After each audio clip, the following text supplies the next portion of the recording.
Assalamualaikum warahmatullahi wabarakatuh. Perkenalkan, nama saya Rahma Ferry Risna dengan NIM 2522157. Saya berasal dari kelas PTIK 2E. Pada video kali ini, saya bertujuan untuk memenuhi tugas dari Bapak Rian Amanda MPDT pada mata kuliah Sistem Basis Data. Baiklah, langsung saja. Bab pertama yaitu Structure Query Language atau SQL. SQL atau Structure Query Language adalah sebuah bahasa yang dipergunakan untuk mengakses data dalam basis data relasional. Bahasa ini secara de facto merupakan bahasa standar yang digunakan dalam manajemen basis data, yang ada mendukung bahasa ini untuk melakukan manajemen datanya. Selanjutnya yaitu sejarah dari SQL. Sejarah SQL dimulai dari artikel seorang peneliti dari IBM yang bernama F. Code yang membahas tentang ide pembuatan basis data relasional pada bulan Juni 1970. Artikel ini juga membahas kemungkinan pembuatan bahasa standar untuk mengakses data dalam basis data tersebut. Bahasa tersebut kemudian diberi nama SQL atau Structure English Query Language. Setelah terbitnya artikel tersebut, IBM mengadakan proyek pembuatan basis data relasional berbasis bahasa SQL. Akan tetapi, karena permasalahan hukum mengenai penamaan SQL, IBM pun mengubahnya menjadi SQL. Implementasi basis data relasional dikenal dengan sistem R. Di akhir tahun 1970-an, muncul perusahaan bernama Oracle yang membuat server basis data populer yang bernama sama dengan nama perusahaannya. Dengan naiknya kepopuleran Oracle, maka SQL juga ikut populer sehingga saat ini menjadi standar de facto bahasa dalam manajemen basis data. Standarisasi SQL dimulai pada tahun 1986, ditandai dengan dikeluarkannya SQL oleh ANSI. Standar ini sering disebut dengan SQL 86. Standar tersebut kemudian diperbaiki pada tahun 1989, kemudian diperbaiki lagi pada tahun 1992. Versi terakhir dikenal dengan SQL 92. Pada tahun 1999 dikeluarkan standar baru yaitu SQL 99, akan tetapi kebanyakan implementasi mereferensi pada SQL 92. Selanjutnya yaitu pemakaian dasar SQL. SQL atau Structure Query Language adalah bahasa query yang standar digunakan sebagai suatu bahasa sederhana dan dasar yang memungkinkan kita untuk berkomunikasi dengan database, membaca, menulis, dan memperoleh informasi yang berguna dari database. Meskipun sifatnya non-prosedural, lebih mudah bekerja dengan SQL daripada dengan kebanyakan bahasa pemrograman seperti PHP, Perl, Java, dan lain-lain. Namun kadangkala menyulitkan untuk beberapa kasus yang rumit bagi mereka yang baru mengenal SQL. Perintah atau statement SQL yang paling sederhana yang memungkinkan seorang user dapat menampilkan atau memperoleh data dari suatu tabel adalah perintah atau statement select. Sesuai dengan namanya, dengan pemerintah select dan dengan perintah select, seorang user dapat memilih data yang spesifik dari tabel untuk menampilkannya. Secara umum, SQL terdiri dari dua bahasa, yaitu Data Definition Language atau DDL dan Data Manipulation Language atau DML. Implementasi DDL dan DML berbeda untuk tiap sistem manajemen basis data atau SMBD, namun secara umum implementasi setiap bahasa ini memiliki bentuk standar yang diterapkan ANSI. Selanjutnya yaitu SQL Statement. Ada beberapa SQL Statement Select. Yang pertama, melihat seluruh isi tabel. Di dalam tabel tersebut terdapat kode barang, nama barang, satuan, dan harga dan stok.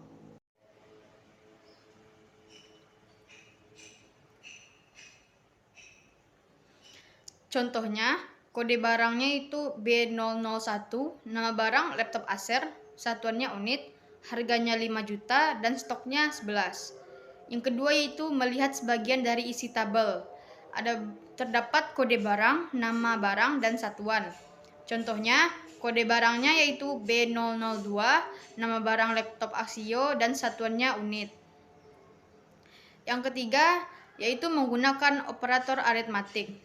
Terdapat kode barang, nama barang, dan harga. Contohnya, kode barangnya itu B003, nama barang laptop Toshiba, harga 6.250.000. Yang keempat, menggunakan kolom alias. Terdapat kode barang dan nama. Contohnya, kode barang B004, nama barang keyboard.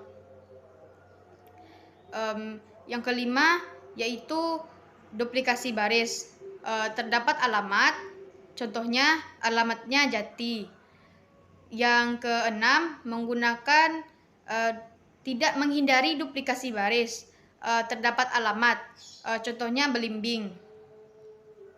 Dan yang ketujuh yaitu menampilkan struktur dari tabel. Terdapat field, type, null, key, default, dan extra. Contohnya fieldnya kode barang, type-nya varchar 7, nullnya NO, key-nya PRI. Yang kedelapan, menggunakan rangkaian operator. Yang kesembilan, menggunakan karakter string. Selanjutnya yaitu React Tracing and Sorting Data. Yang pertama, menggunakan ketentuan where. Ada beberapa. Yang pertama, kondisi pembanding. Terdapat kode konsumen, nama konsumen, alamat, kota, negara, telepon, dan tanggal gabung. Contohnya, kode konsumennya K001, nama konsumen Indra M, alamat Jati, kota Padang, negara Indonesia, telepon 08 13 56 34 188, tanggal gabungnya 4 November 2012. Selanjutnya, kondisi pembanding lainnya. Terdapat kode barang, nama barang, satuan, harga, dan stok. Contohnya, kode barang B004, nama barang keyboard, satuannya unit, harganya 30.000 dan stok 41. Selanjutnya, kondisi logika. Terdapat nama supplier, kota, dan alamat. Contohnya, nama supplier nama supplier Kota Padang, alamat Kampung Cina. Selanjutnya yaitu urutan ascending. Terdapat kota supplier, nama supplier, alamat, kota, negara, telepon, dan tanggal gabung. Contohnya, kode supplier S004, nama supplier Axio, alamat Damar, kota Padang, negara Indonesia, telepon 0751 88124. Tanggal gabung 18 Oktober 2012. Selanjutnya urutan descending. Terdapat kode supplier, nama supplier, alamat, kota, negara, telepon, dan tanggal gabung. Contohnya kode suppliernya S002, nama supplier Maxindo, alamat Kampung Cina, kota Padang, negara Indonesia, telepon 0751 77 88 009. Tanggal gabung 20 Oktober 2012. Yang kedua yaitu single row function. Terdapat beberapa macam. Yang pertama general function. Terdapat nama konsumen, urutan nama, kota, urutan kota, dan hasil. Contohnya nama konsumen Indra M, urutan nama ke-7, kota Padang, urutan kota yang ke-6, dan hasil yang ke-7. Selanjutnya quales. Terdapat nama barang, stok, harga, dan hasil. Contohnya nama barang laptop Acer, stok 11, harga 5 juta, dan hasilnya 11. Selanjutnya cash. Terdapat nama barang, stok, harga, dan hasil. Contohnya nama barang laptop Axio, stok 23, harga 3.800.000, dan hasil 23. Dan yang terakhir decode. Selanjutnya yaitu multiple table. Salah satu fitur SQL yang paling berguna adalah kemampuan untuk menggabungkan table on the fly dengan query-query yang mendapatkan kembali data. Tetapi sebelum mempelajari itu, kita harus terlebih dahulu memahami tabel relasional dan rancangan data base relasional, karena jika tidak akan menyebabkan terjadinya Cartesian product. Cartesian product adalah hasil yang dikembalikan oleh sebuah tabel relasional tanpa kondisi join. Jumlah baris yang didapatkan kembali akan menjadi jumlah baris dalam tabel pertama, dikalikan dengan jumlah baris pada tabel kedua. Di dalam multiple table terdapat yang pertama menampilkan sebagian dari multiple table. Terdapat nomor penjualan, nama barang, dan jumlah jual. Contohnya, nomor penjualan 212.000.10001. Nama barang laptop Acer, jumlah jual 1. Yang selanjutnya menggunakan kolom alias. Terdapat nomor, barang, dan jumlah. Contohnya nomornya yaitu 212.000.100 Barang laptop Acer jumlah 2. Selanjutnya menggunakan kondisi logika. Terdapat nomor penjualan, nama, barang, dan jumlah jual. Contohnya nomor penjualan 212.0001.006. Nama barang flash disk 16 GB dan jumlah jual 5. Selanjutnya menampilkan sebagian isi tabel dengan menggunakan kolom alias. Terdapat nomor, konsumen, barang, harga, dan jumlah.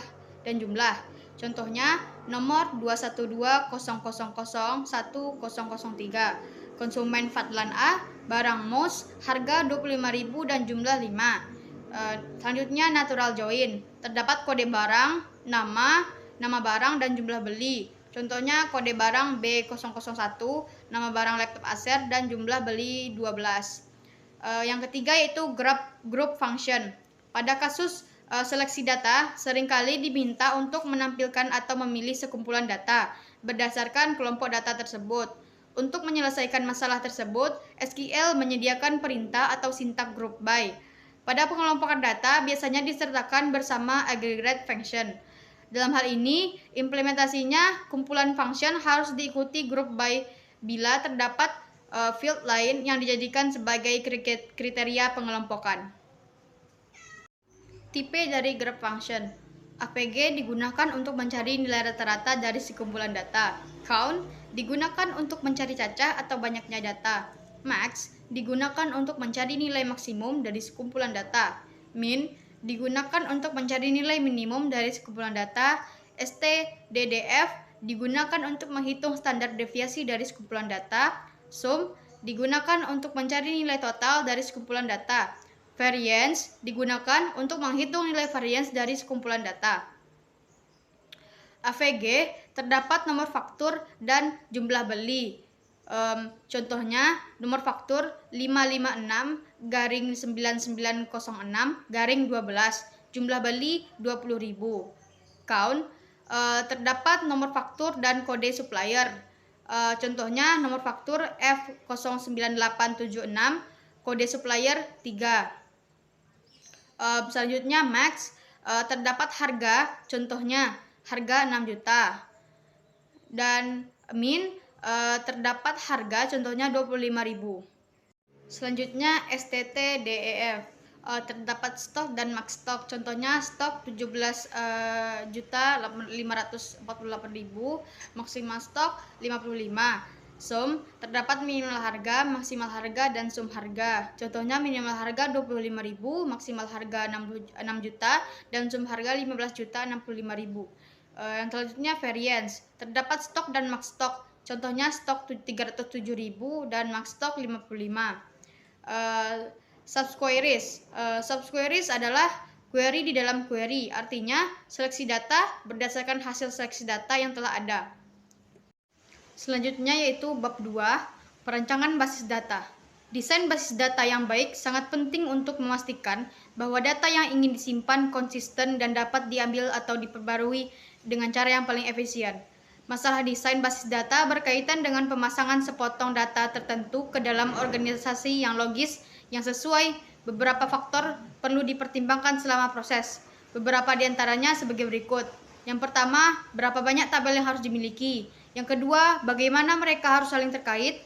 Yang ketiga, berapa banyak kolom yang harus dimiliki setiap tabel. Yang keempat, kolom mana yang harus menjadi kolom kunci. Dan yang kelima, kendala apa yang harus dimiliki. Seperti sebelumnya, akan dipusatkan perhatian pada basis data relasional. Terlebih lagi, ketika berbicara tentang desain basis data, maka berbicara tentang aspek logis dari di sini dan bukan aspek fisiknya. Masalah penyimpanan data skema relasional menghadapi beberapa masalah yang tidak diinginkan. Yang pertama, redundansi. Tujuan dari sistem basis data adalah untuk mengurangi redundansi, yang berarti bahwa data hanya disimpan satu kali. Menyimpan data atau informasi berkali-kali menyebabkan pemborosan ruang, penyimpanan, dan peningkatan ukuran total data yang disimpan. Pembaruan ke database dengan redundansi yang demikian berpotensi menjadi tidak konsisten. Yang kedua, anomali pembaruan.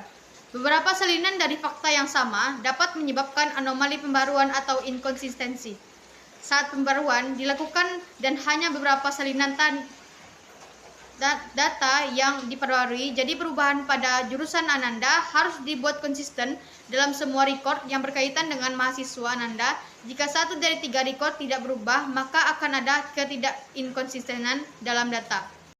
Yang ketiga, anomali penyisipan.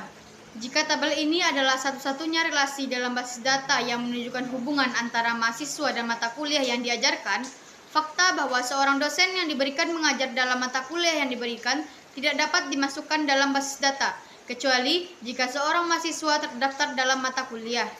Yang keempat, anomali penghapusan.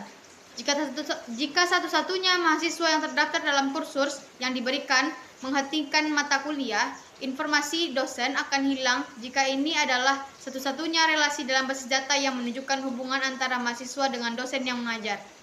Selanjutnya yaitu proses perancangan basis data.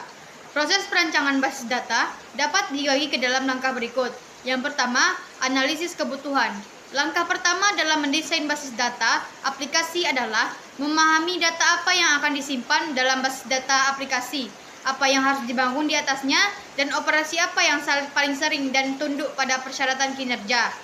Dengan kata lain, harus dicari tahu apa yang diinginkan pengguna dari basis data. Ini biasanya merupakan proses informal yang melibatkan diskusi dengan kelompok pengguna, studi tentang lingkungan operasi saat ini dan bagaimana perubahan yang diharapkan, analisis dokumentasi yang tersedia tentang aplikasi yang ada yang diharapkan akan diganti atau dilengkapi dengan basis data, dan sebagainya.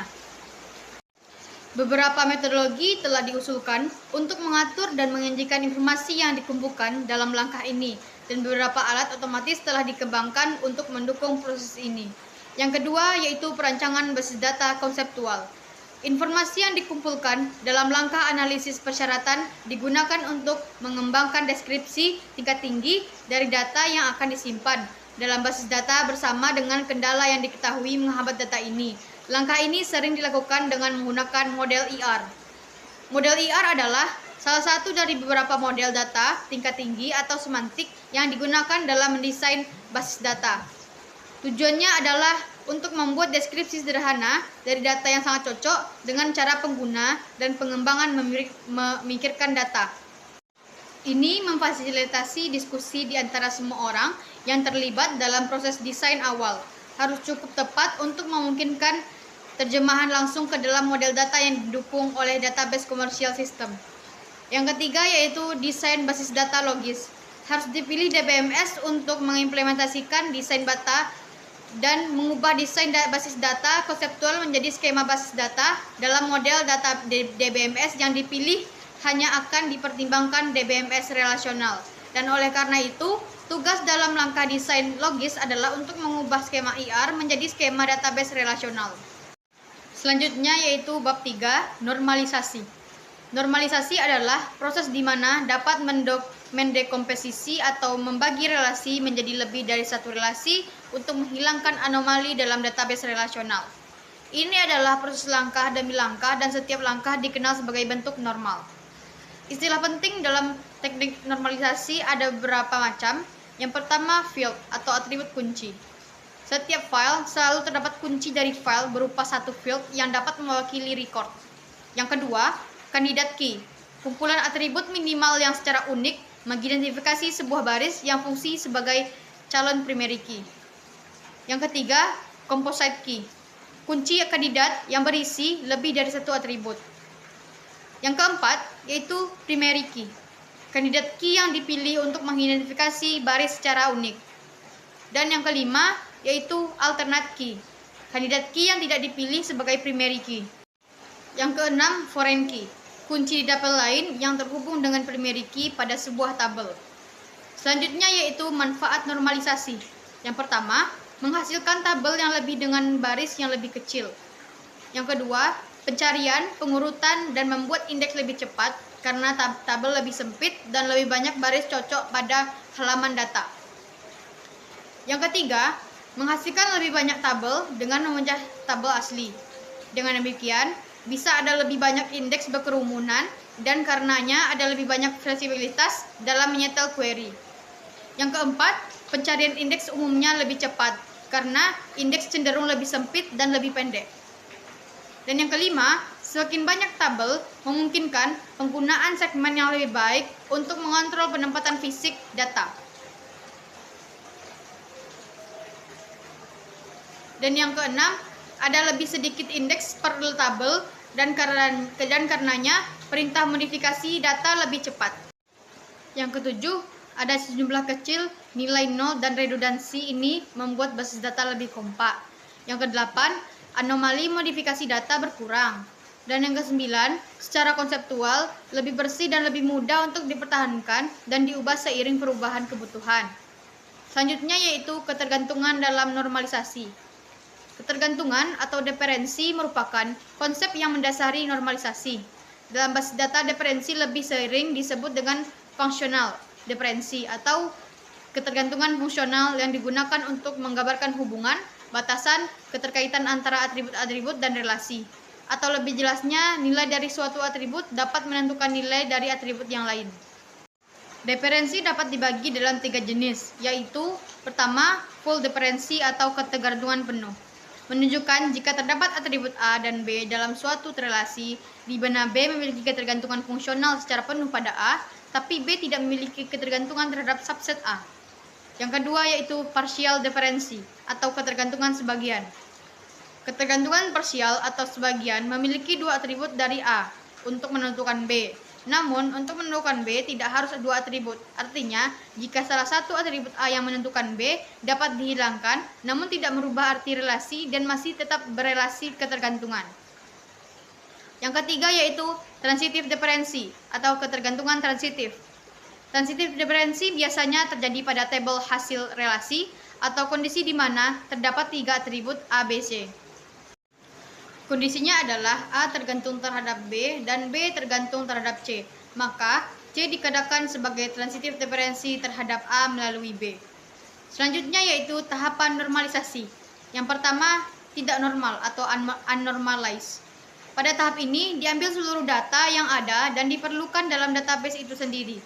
Misalnya, pada contoh tabel nilai mahasiswa, datanya terdiri dari NIM, nama mahasiswa, alamat mahasiswa, ID dosen, nama dosen, status dosen, nilai basis data, nilai pemrograman, nilai pengantar ilmu komputer, nilai interaksi manusia dan komputer. Selanjutnya nomor 2 yaitu normal 1 atau 1NF.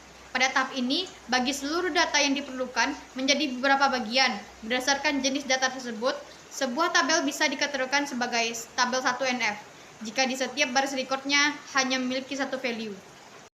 Yang ketiga yaitu normal 2 atau 2NF.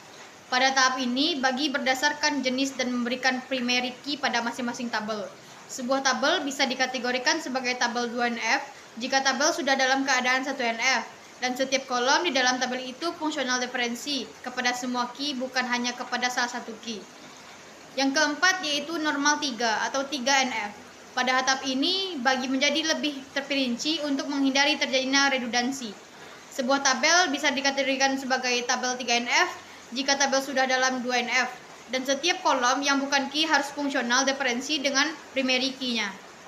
Sekian dari video saya.